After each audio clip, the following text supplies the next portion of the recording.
Со последната најава за линеарно покачување на пензиите за само 1000 денари, ВМРО ДПМН дефинитивно покажа уште еднаш своето лицемерие и длабокото потценување на пензионерите. ДПМН вели, а јас сакам да ја потсетам тука јавноста да бидеме детални и врз основа на што значи го градиме овај став, велеа дека на пензионерите со методологијата им се дадени бедни 5%, а ова е помалку и од 5% кои што ги најавија.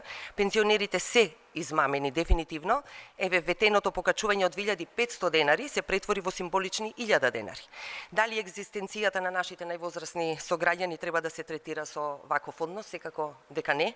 Одговорот пред пензионерите мора да го даде ВМРО ДПМН, зашто ветуваа едно, а испорачува дефинитивно нешто што е понижувачко. И јасно ВМРО ДПМН демонстрира дека нема вистинска грижа за пензионерите. Ќе ги спомнам тука трошоците за живот во изминатата година се зголемија за над 6000 денари.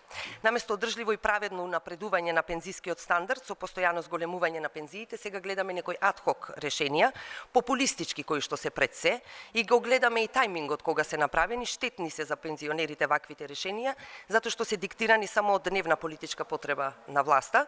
Би додала дека во вакви хаотични потези, без економска основа и без почитување на пензискиот модел, што обезбедува стабилност, ова треба да се знае, власта директно го загрозува и пензискиот систем, и тоа на долг рок. Ова е опасно и дефинитивно може да заклучиме дека е неодговорно. Укажуваме дека овие прашања не се решаваат со подкуп, туку се решаваат дефинитивно со системски пристап, а системскиот пристап гледаме дека ВМРО ДПМН не го покажува.